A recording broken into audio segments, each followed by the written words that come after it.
boy, and guess what's on the table? Some pretty cool little firearms. There's that little TX22. Just wanted to shoot a little more before I send it back. Oh yes, and there's a few targets out there that we will plink at. We might even hit a few of them, who knows. All right, and then look what else I brought out. Oh yes, the beautiful Sako. Was in the mood to shoot it some more. John and I shot it a few times yesterday. In fact, it just didn't quite get my fill, you know. It's hard to get your fill of shooting that rifle. It just fits perfectly. So I apologize for having to sing to you, but I will talk to you in a minute, and maybe I'll promise not to sing. What do you think? Yes, Hickok 45, coming to you from the beautiful hills of Tennessee, the home of Alvin York, Davy Crockett, Aretha Franklin, and all sorts of folks. Yes, I'm here, and I'm going to take a couple of shots.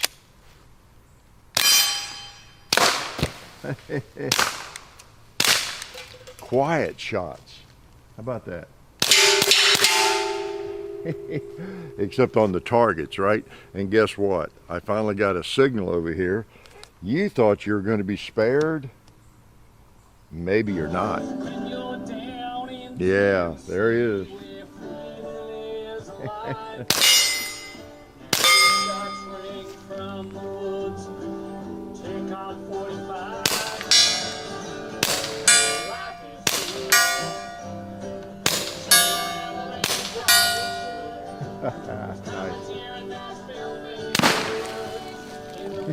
Oh, it's empty. Can't believe it. What a rig. What a rig.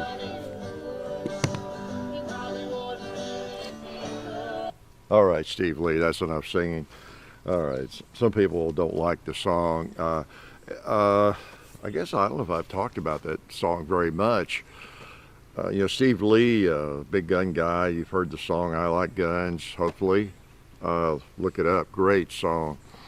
And he contacted us. Wow, it's been 10 years and now, I guess, or more after I was coming to Nashville, and he records music, he and his family and everything. And then said he'd do a song for us, you know. And so we came in and sat down at the kitchen table, and we helped him a little bit, but they did, of course, all the music and most of the lyrics, but, you know, we helped a little bit. He and his daughter, primarily, Rachel, and just great people, great folks. And we went out on the porch, and they sang it, and we recorded it just with this camera. And you've seen that video, maybe. It's what, Hickok 45 song with Steve Lee or something, I don't know. It's one of our videos. And I don't know, he did it a couple of times maybe, but I just cut out a piece of that because I liked the actual version. He recorded it, it's on a CD. I actually liked it because they went back in the studio and were doing other songs too, I guess. And I don't know, it just seemed a little stiff, you know, I don't know, I just like the live version better. You know, Rachel, great voice, Steve, and then just right there with the instruments and all that, it was just better. So that's what you're hearing, what they sang on the porch, not from the CD, okay? And some of you couldn't care less because you hate it. You hate country music, or you hate that sort of music or whatever.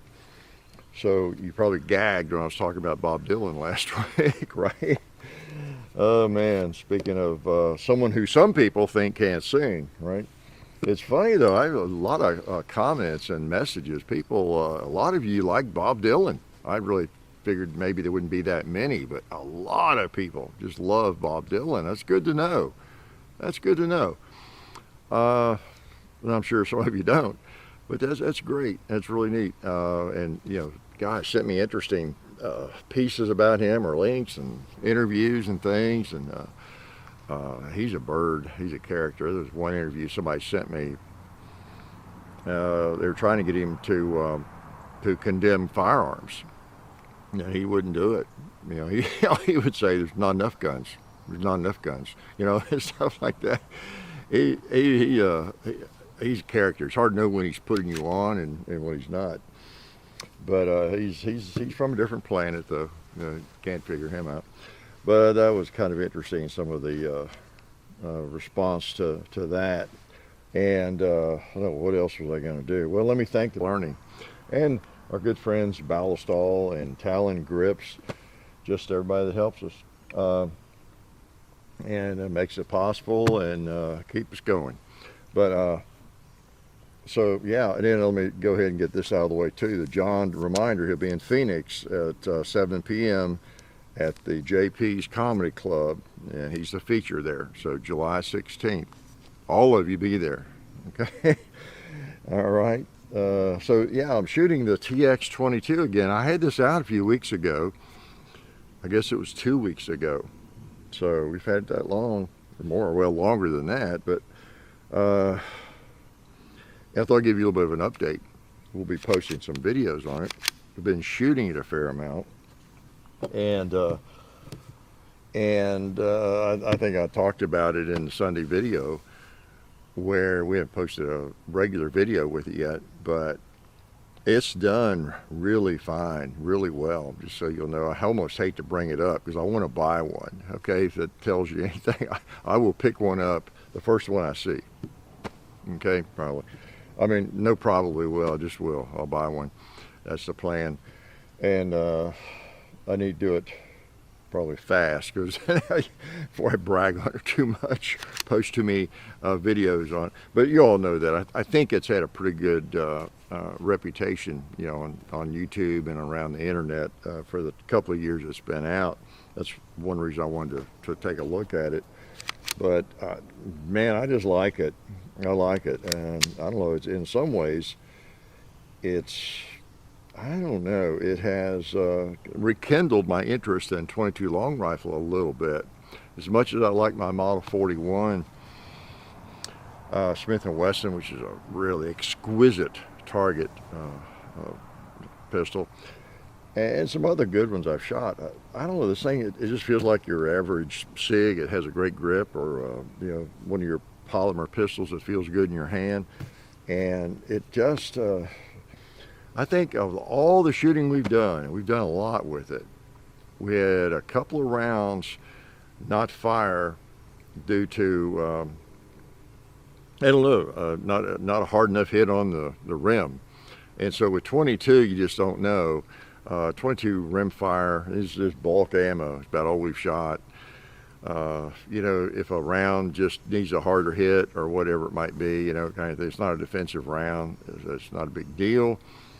So, or maybe just as it got dirty, a piece of grit, I don't know. But it has not hung up. The thing I usually get with semi-automatic .22s, rifle or handguns, is they get dirty and they start hanging up kind of regularly, seems like. And this thing hasn't done it, I have to say.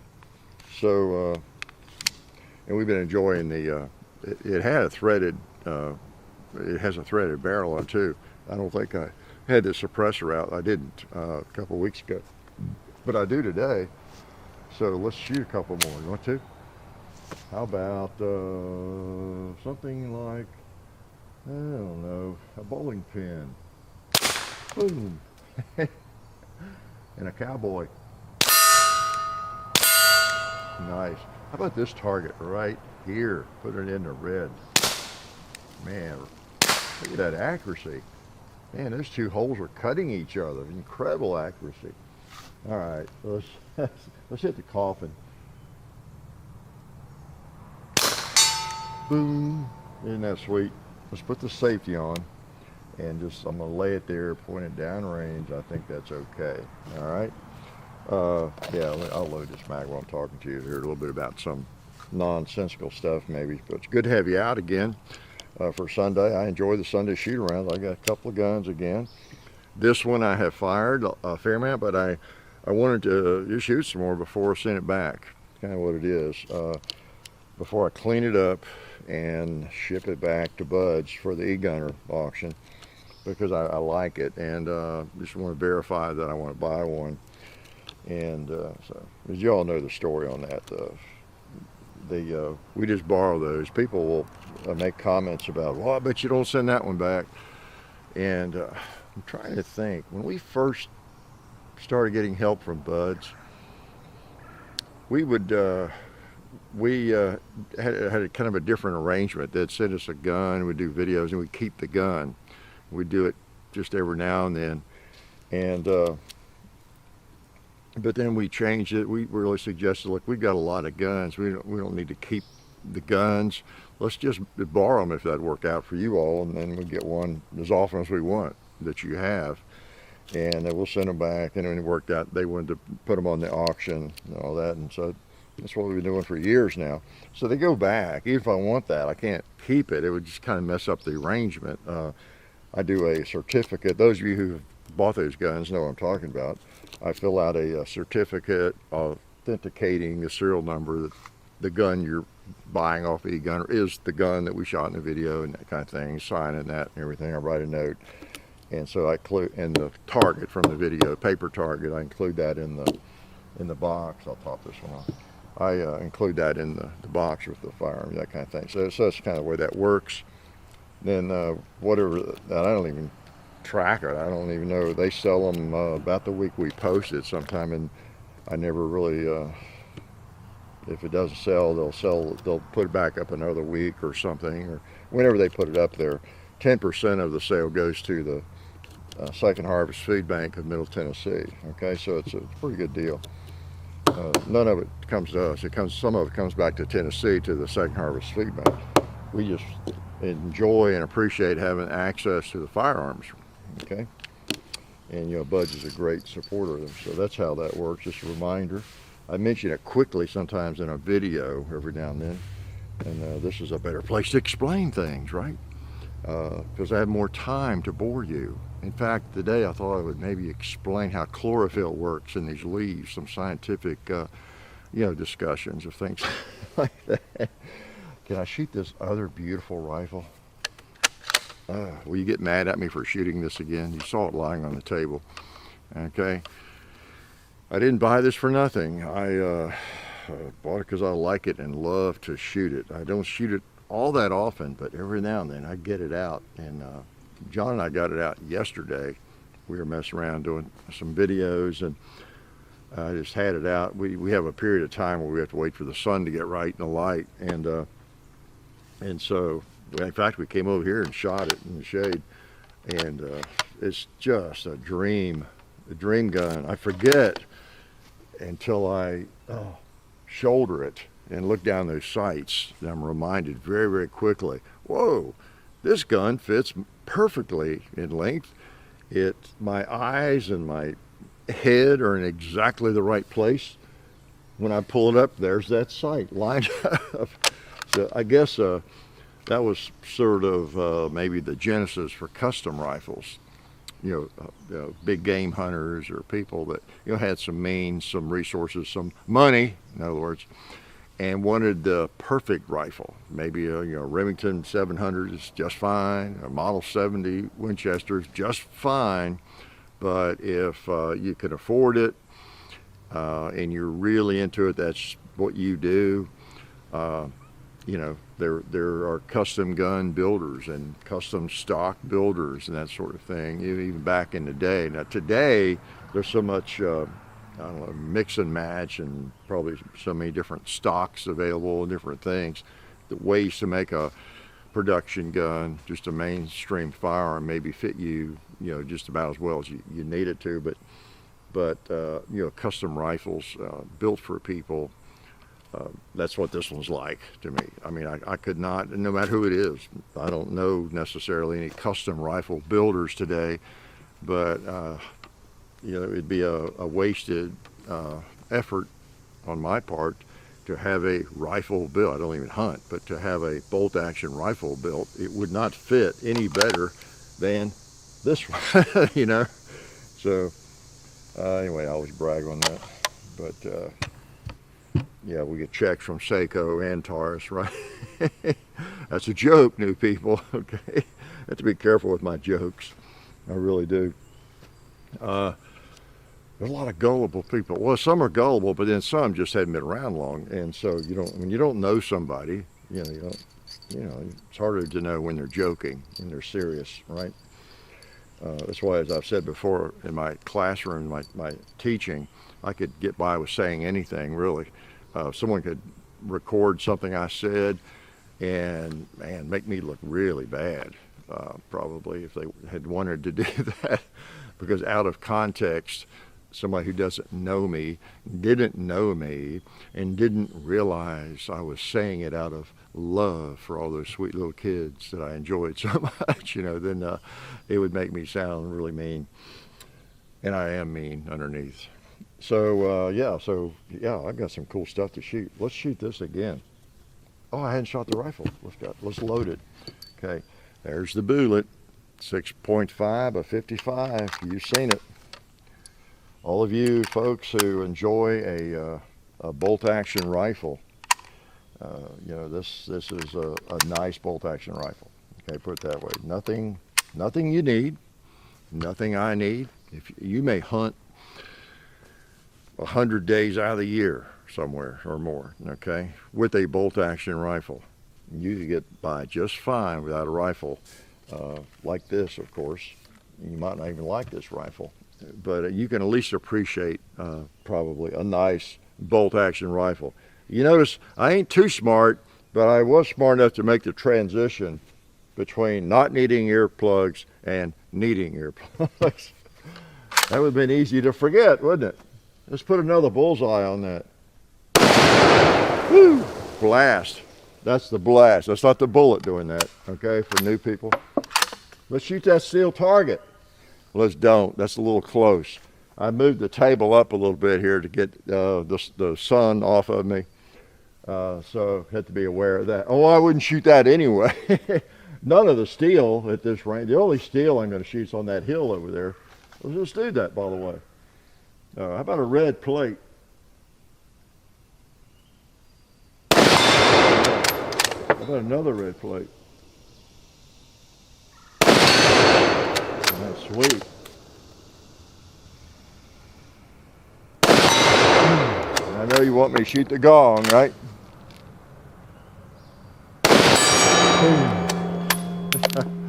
She's empty.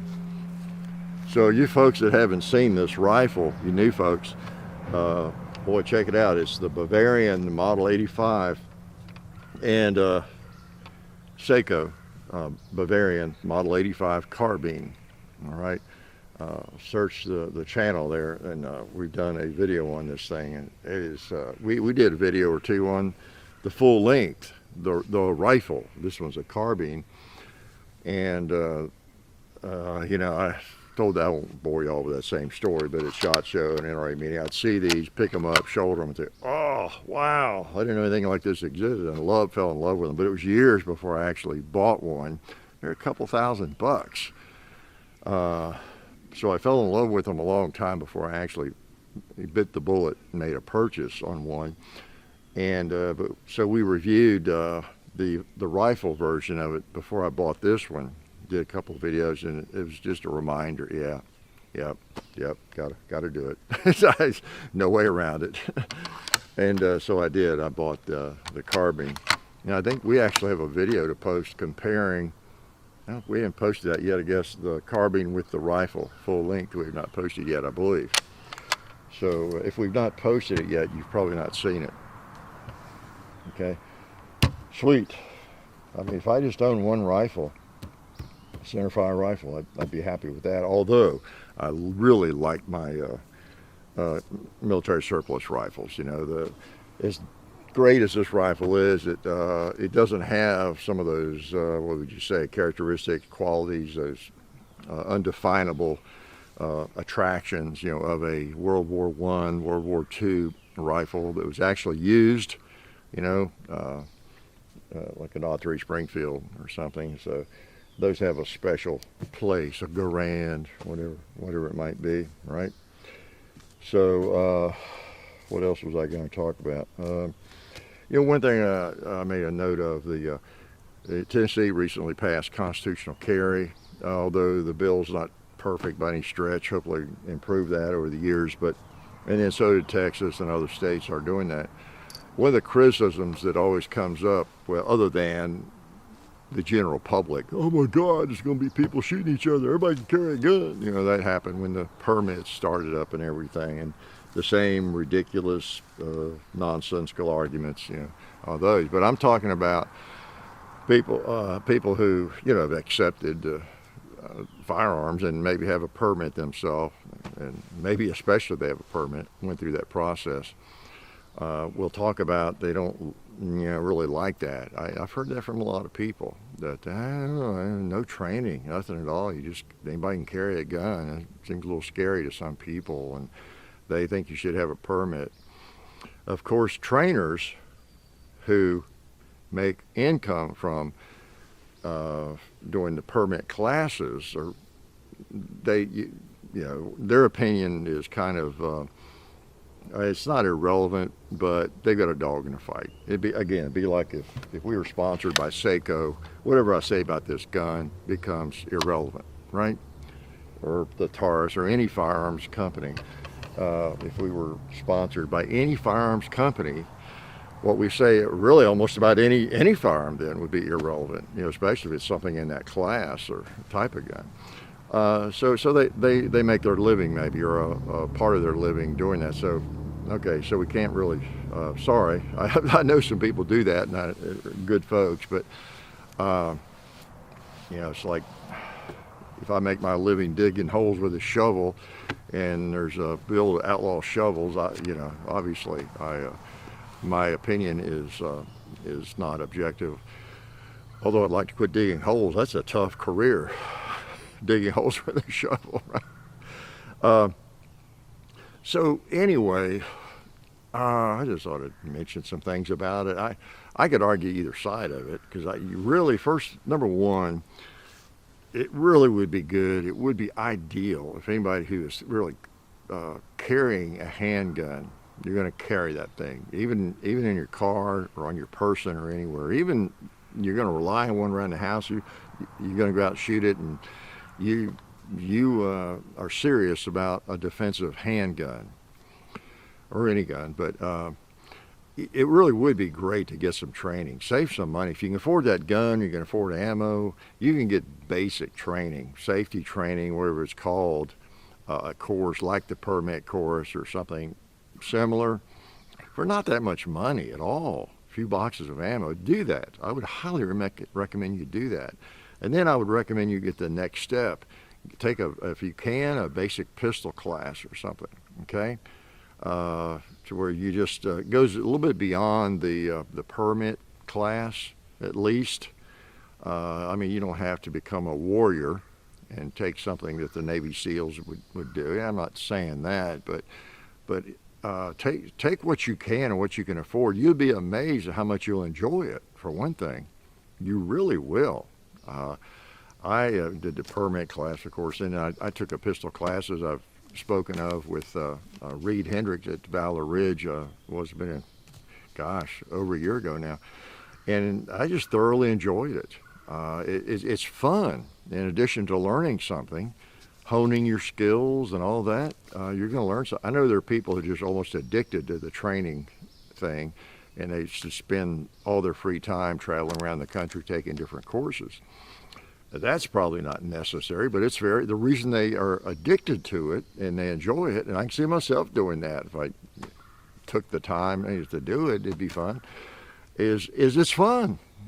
I mean, it's if you like firearms at all, you're with people like-minded, and you're learning about firearms in general, the law in those courses, most of those courses, those basic courses especially, they're familiarizing you with things. You may already know most of it, but you're going to pick up a few pearls here and there of wisdom, and a few tips you didn't think about, and maybe a lot of tips you didn't think about in a serious defensive course. But they're enjoyable, okay? That's the thing. I guarantee you, a lot of you would enjoy that more so than going to an amusement park. They're just fun, okay? Now, when I took mine, it was like really cold. It could have been worse. It was in December, as I recall. But yeah, do that. Okay, that's my recommendation. Do that. Take a course. Go ahead and get the permit. You can carry. You can sign up for a permit class if it's 3 weeks away or 2 months away, whatever it might be. You can carry right now, with constitutional carry if you're in a state that has where that's legal, of course. So go ahead and sign up. Pay the $75 or the $100 or the $125, whatever it is. It's well worth it. Well worth it. Not much more than gassing up your big SUV, right? So highly recommend that. But what I tell people also that are worried about that, maybe they're not gun people, and they're especially scary. Well, no training. For one thing, they think the permit class is some like super training. It's like Navy SEALs training or something. They don't realize it's not really training, much. And that's probably part of it. But that's kind of scary to them. Oh, people out there with, no training, having a gun, And my answer to that is, yeah, it'd be better if everybody took some training. But it's also, I think, as dumb as a lot of us are, right? I mean, just look around. People seem to be getting dumber and dumber, more and more irresponsible, right? In general. So as clueless as a lot of people are, the number of accidents and even, inappropriate, irresponsible shootings and all that sort of thing, or I'm not talking about the criminal element, I'm talking about just citizens, law-abiding citizens. The number of accidents and irresponsible behavior that results in whatever, a misfire or accident or shooting unjustifiably or whatever, all that grouped together. The frequency of that happening is very small. It's not very often, is it? I mean, think about it. When it does happen, it's horrible. And we could all list a tragedy that's taken place in your state or your city, and maybe in the last month, or a child got a hold of a gun or whatever. But that doesn't happen very often. When you consider 400 million plus guns out there, 450 million, the estimates vary, and all the people in Tennessee, who does not have a gun? Who does not own a handgun in a lot of states? And how many people are not carrying, have one in their car, or they keep it handy at the house? I mean, it's most people. And so the frequency, the percentage of those people that demonstrate irresponsible behavior with a firearm, well, they might demonstrate irresponsible behavior, but there's no results, there's nobody hurt, okay, put it that way. I mean, I'm impressed, considering, how we all know how people are. And so anyway, that's a long way to just say, training is great and advised, but I'm not fearful when I walk into a grocery store or somewhere just because we have constitutional carry. Oh, I'm really in danger here. They don't know about that pistol, and they're going to drop it, and it's going to go off, or they're going to think I'm looking at them the wrong way and pull it and shoot at me, or I mean, people have some sense. I always say, I think even as clueless as a lot of people are, we all know what a rattlesnake is, right? Even the dumbest amongst us, if I show them a rattlesnake, they have respect for that, right? I think a firearm is kind of the same way. They realize this thing, that's a gun.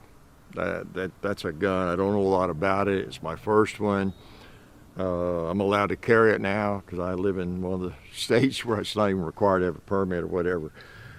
At least they realize this thing is like a rattlesnake to some extent. You've got to respect it. They realize that. They've seen cartoons, if nothing else. They've seen the movies. They know what they will do, and they know where the trigger is. and there's lots of things you'd like to spend time with them on, but at least they have a level of respect that prevents most accidents from happening, that kind of thing that could. All right. Okay, just a little point on that, the constitutional carry. You have to get whatever training you can. It's enjoyable, it's useful, of course, and but don't be fearful. If you're somebody watching this, you don't even have a gun yet, or you just a diehard think you shouldn't be able to have one without training. Yeah, do you really want the other side too? Do you really want the government deciding how proficient you need to be with a handgun? I usually bring that up too. I'm talking about what I was just talking about. I don't really want the government deciding how good I have to be, even knowledgeable to some extent. I know we could all argue. I could make an argument that, before you could buy a handgun or a gun, you should be able to answer these 10 questions. What's that thing called that fires it, that you put your finger on, or where does the bullet go in the firearm? Does the bullet which end of the barrel does the bullet come out of? That kind of thing. We could all make an argument for it, just like for voting. I could come up with 10 questions, and I would feel good about. If you can't answer these 10 questions, you shouldn't be able to vote. Maybe like, who's the president of the United States? Who's the governor of your state? Okay, just basics like that. Who won the Civil War? I don't know, just basic questions that if you can't answer them, how do you get around during the day? How do you get in your car? But then again, we don't want that, I guess. I got argued either way. And the same with firearms, Second Amendment. We don't, can't do that, because the next regime that gets in office, what was that? What's that test that people are taking to earn the right to buy a handgun? Let's look that over and do some modifications of that. Like we might decide that you need to be able to shoot a 2-inch group at 25 yards before you can buy a gun. You got to demonstrate that level of proficiency. You got to be able to discuss the metallurgy in that slide and answer a bunch of really specific. In other words, politicians could use that against us. What I'm getting at. So, all right, enough on that. Just thought I would yak about that a little bit. And now I'm going to shoot again. Can I shoot the silenced? Well, as we know, they're not totally silenced, right? How about, let's shoot buds. What did I do? Oh, safety on. Boom. Silencer central. Boom. Barrel stall. Boom. Talon grips. Boom. SDI. Boom. Federal. Now let's put another in a bullseye. Oh, you notice, boom, on the date on there, 7/11/21. It's like, oh, what's the matter, Hickok? You have a little trouble writing the letter number 2 and the 1. I'll shoot it just to show you what I'm talking about. Boom, yeah, right there. Kind of slopped it on there. Well, the reason for that is understandable. I'm accustomed to writing different numbers when I write 7/11 and not following it up with 21. Why? Because it's my birthday. Okay, yeah. So where's my gifts? I only brought that up so you could shower me with gifts. No, it is. It's my birthday. 7/11, July 11th. That's when the insanity began, quite a few years ago. And so, yeah. Now I'm an old guy, right? I was young, a few days ago, but now I'm old.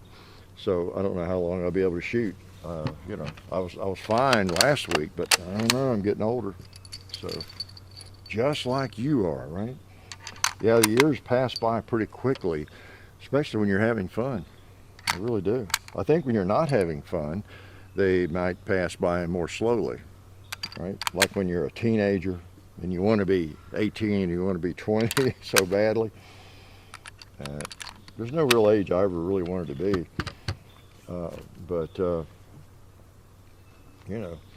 Although maybe I'd buy myself a gun for my birthday. Something different, All right, let's put my ears on so I don't lose my hearing in my old age. Well, you know what? We could shoot that 2-liter even though we're up close. Maybe I could even take out that bowling pin behind it. Let's see.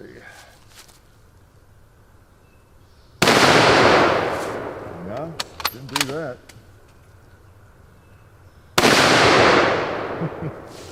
Let's get all the bowling pins. Oh, I shot low. Why did I do that? One more. Let's make this one rock right here. That's the beauty of a bowling pin. It's not going to bounce off unless it's a BB. Famous last words. Yeah. So now I have to cut off John. I'll talk to him later. But you know, as I've said before, speaking of age, that is one of the beauties of the hobby, the endeavor of shooting, the shooting sports, whether you're a skeet shooter, you sporting clays is your game, gosh, long range rifle shooting, bench rest. Well, we could stand here and name them all day long, couldn't we? The various competitions and sports, whether it's the IDPA or IPSC, USPSA, GSSF, we could name them. There's so many, muzzle loading, air rifle stuff, whatever it is. So many people are into them, and they're not, unlike a lot of sports, they're not really age dependent, as long as you can still see, right? And then you can put optics, and you can take care of a lot of that too, or get a scatter gun, right? But even tennis, you can play tennis at some level, even if you have a little trouble getting around, I guess, as long as the person you're playing against is just as feeble, right, and non-athletic. We got a bug on that lens. No, that's a reflection. But yeah, shooting, it's just as long as you can see and you're fairly stable. Like I don't notice any difference in my shooting from when I was 20 or 40 or 50 or 60 or anything. I really don't. I bring that up occasionally because I find myself talking about, I used to do cowboy action shooting, or I used to do cowboy action shooting or IPSC, whatever I did. I've done all those. And I always talk about those in past tense, and I often will say, it's not because I'm a little too old to do it, I just don't do it now. But I sound like some old geezer talking about, I used to play in NBA or basketball. I could stuff with both hands, which I could. And I can't do that now. Now, I don't know, maybe if I worked out, I could get back to where I could maybe do some of that. I'd probably not. It's like, why? You pull muscles and you may hurt yourself, But as far as shooting, I can't tell any difference. I'm lucky. I think some people, when they get to be my age, they may be a little shaky or have a lot of arthritis. And you know him, don't you? Arthritis. He was a classmate of mine. Arthur was a good guy. But you get physical ailments that make it difficult for some folks. But I'm real fortunate. And a lot of people, shoot into their old age and do just fine, still compete and everything. So it's a lifelong sport, is the point I'm trying to make. As long as you can hold up that firearm, boom, and you can see those sights. That same firearm you purchased in your 20s is a firearm you could enjoy still in your 70s. And I've had that experience, with my Model 29. I can still bring it out here. It's still accurate. I'm still as accurate as ever, I guess. And so lifelong sport. Don't let birthdays get you down. Just make sure you're eating well and you're getting smarter every day, like this happened to me, right? So speaking of that, what else was I going to throw at you? Oh, I know something I was going to bring up. I've had on my notes for a few days. Is this business? You may have heard about it. And I was listening to Tom Gresham. He was talking about that a couple of weeks ago. I think his name is Johnny Hurley in Arvada, Colorado. If you live out there, you know well what happened. And now I've almost forgotten exactly what happened. Let's see. He was in a store somewhere outside the store. There was a bad guy. I don't know what he was doing, breaking into a car. I don't remember, but a policeman rolled up, and this bad guy pulled out a shotgun, I think, and shot the officer dead right there. And this guy, Johnny Hurley, I think, witnessed it, ran outside or whatever, and he's, I think he had a carry permit, had a firearm. And he went out and engaged the bad guy.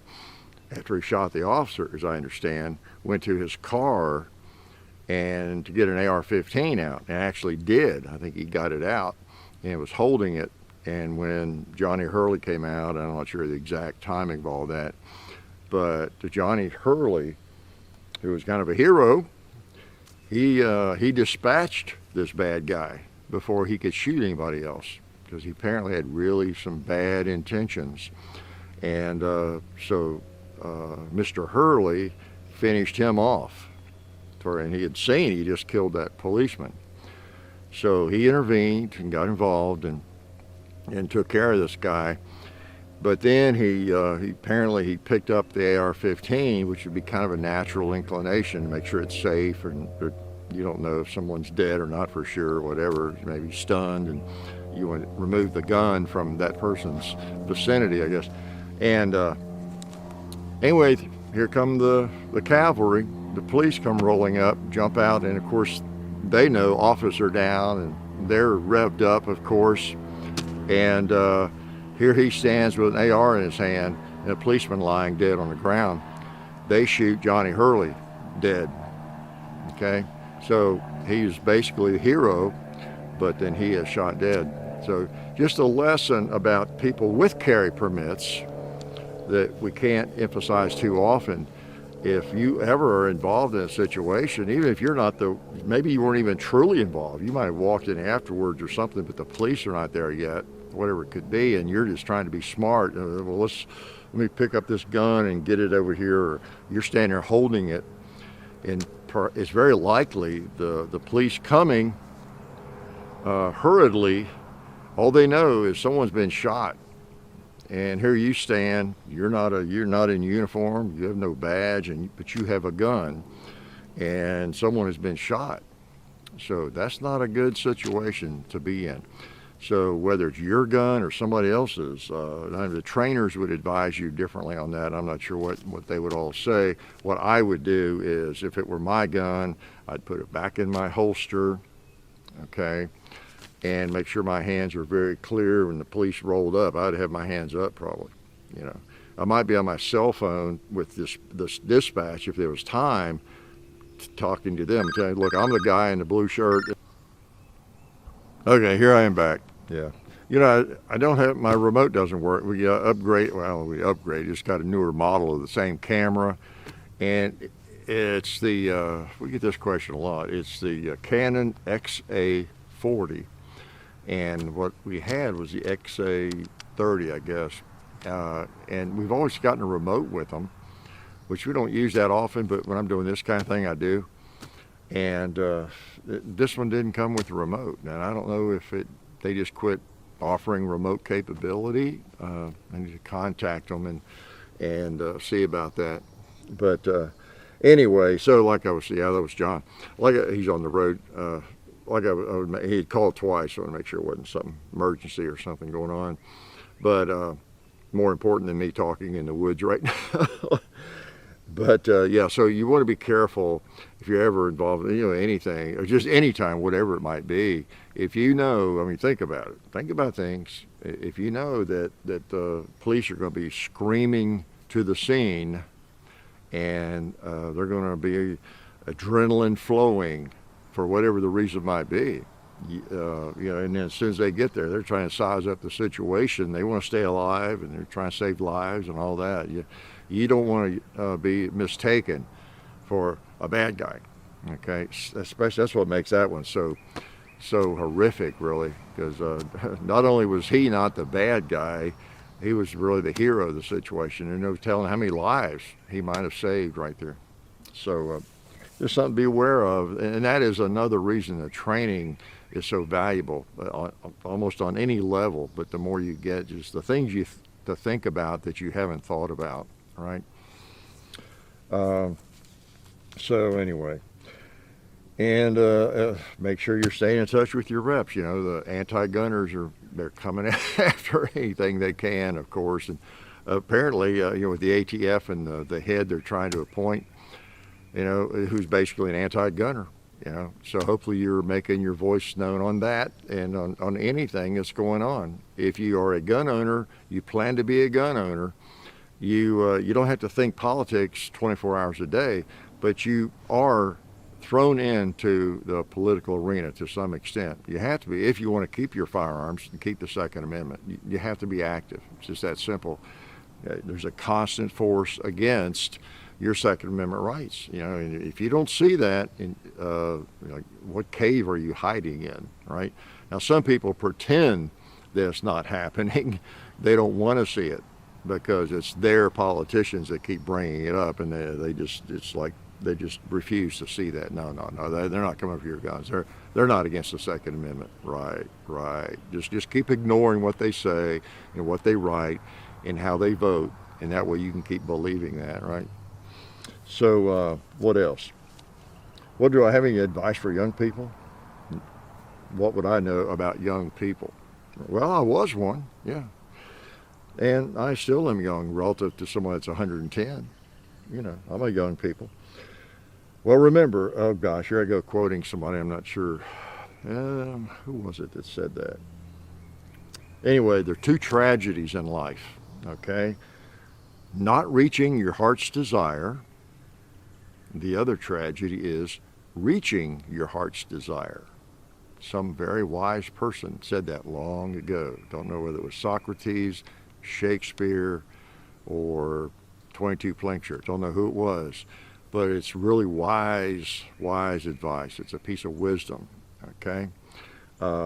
Because none of us really is totally satisfied, right?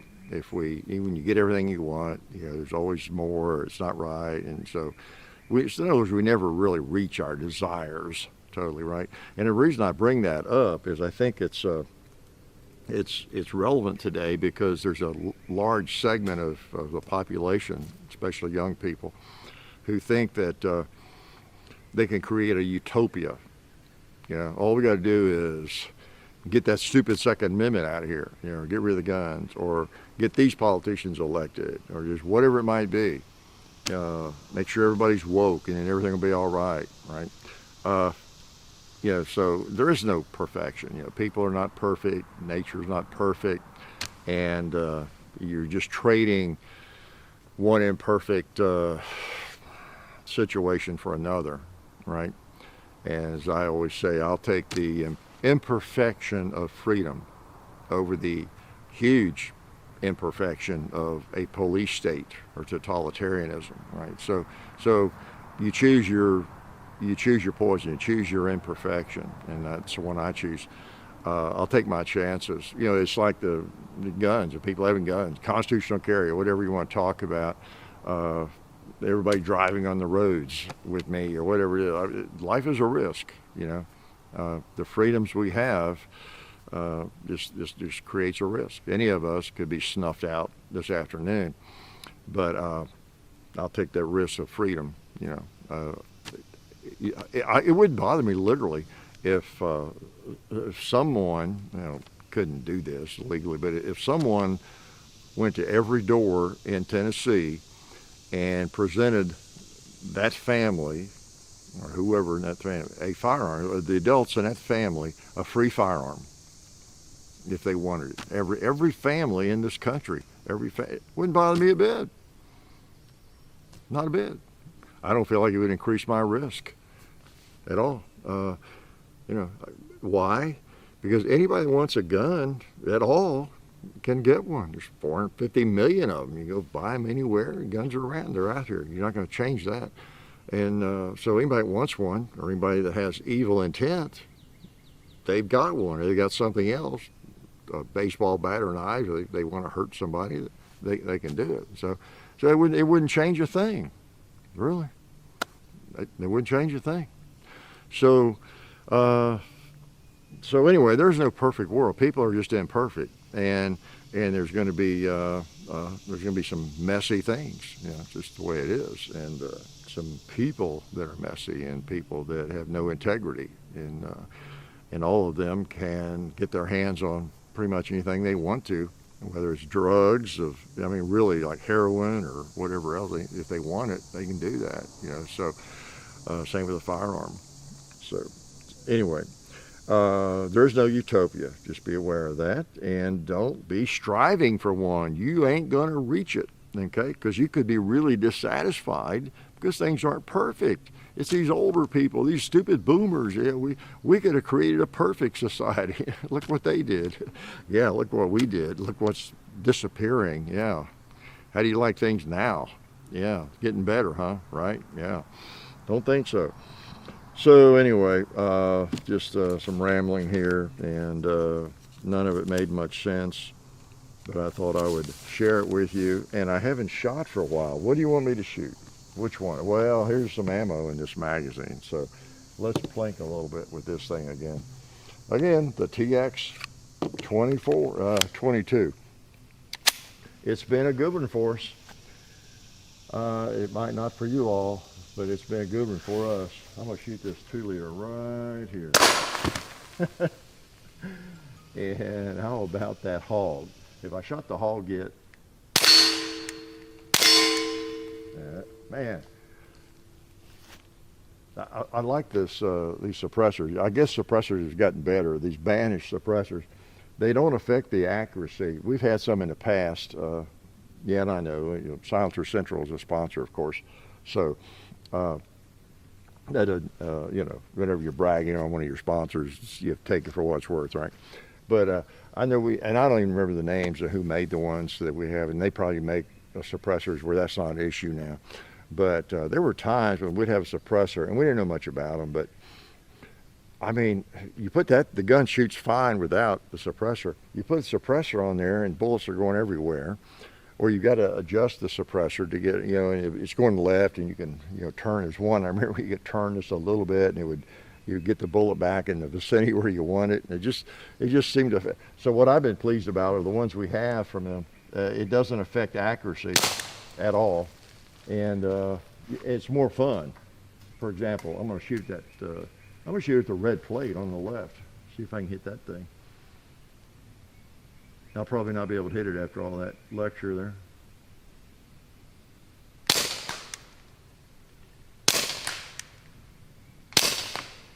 I can't tell where I'm going, high or low. There we go. Yeah, I held about, I don't know, 6 inches low, I guess. That's back of the gun.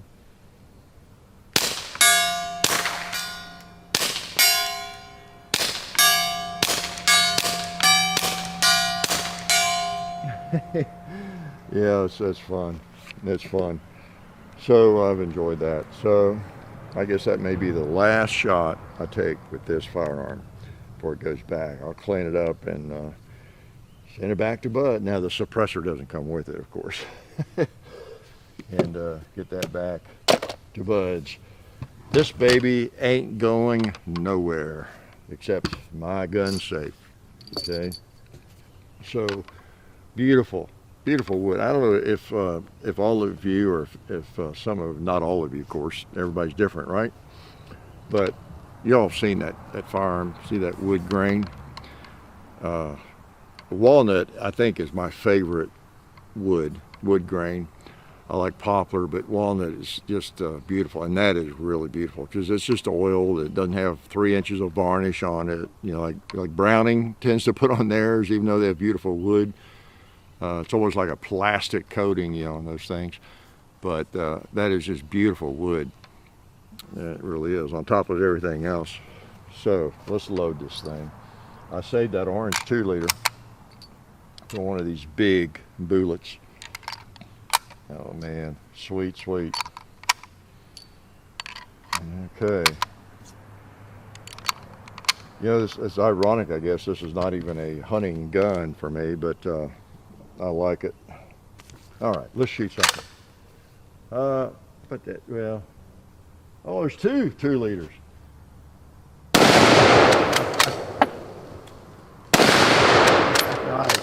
Nice, nice, nice.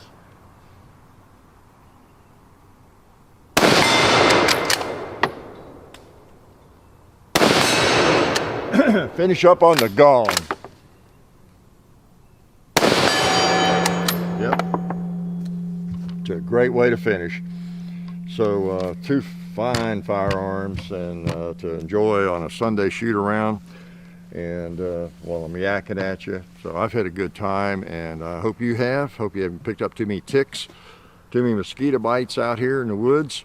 As you can tell, it's summer time, and that's when it happens. I got some stuff going on here on the weekend, so I'm a little early this week. I'm obviously the week a couple of days ahead. But again, if a nuclear weapon goes off in Cookeville or Knoxville or Murfreesboro or Memphis, and I don't mention it here today, it's because I wasn't aware of it, that it happened Saturday night. Okay, so I appreciate y'all coming around and tuning in. I know it's summer and everybody's traveling and not watching maybe videos as much, but we don't quit making them, man. Even in the summer, we just keep shooting and recording it, okay? Because we have a feeling you'll get around to it sometime, right? And some videos are in a playlist. What are they? The Sunday shoot-arounds, they're all on a playlist. The FAQ videos, like the armed in videos. There's another group, I think. So most of those playlists that you see, if you ever go to our play, they're like military rifles, lever. I just set those up like 13 years ago and realized that makes sense to put them in there. And but some of the playlists that I mentioned are up to date, I think. So I will talk to you later, and I'm going to reach behind the camera and turn it off in a second, so I'll probably edit that out, or I might not. You never know. That'd make it look more raw, wouldn't it? If I just take I could develop something like a hook and just reach back there and push the button. You don't even see me do it. No, I'm glad y'all came out, and it's been fun having you here in the woods with me. And I hope y'all have a good week. Really hope you have some fun, get to shoot some. It is summertime. And if you have a little ammo, take at least a couple of shots. If not, get out there and clean your firearms. And somebody told me they had worn out their guns. They're over cleaning them because they don't have any ammo. And gun shops and people are telling me that it's getting a little better. And I'm seeing that too in gun shops. I'm seeing a little more ammo. It seems some of it's still really expensive, but I'm seeing it out there. And not like it used to be, but by all accounts, it's improving. And I really wasn't sure it would be showing any signs of improvement this summer. I really didn't think it might improve until maybe 2022. But yeah, there's some signs of it improving. So maybe that ammo you're looking for is out there somewhere. And again, what happens is it gets scarfed up. It's all being shipped. Those gun shops most of them are getting the same amount or more they've ever gotten. It's just being bought up and going out the door quickly, So, obviously, all the manufacturers are working overtime and making even more ammo. So it's just going out the door. Yeah. So anyway, I'll let you go. Good to see y'all this week, and y'all still look kind of funny, but I'm glad you came by. Life is good.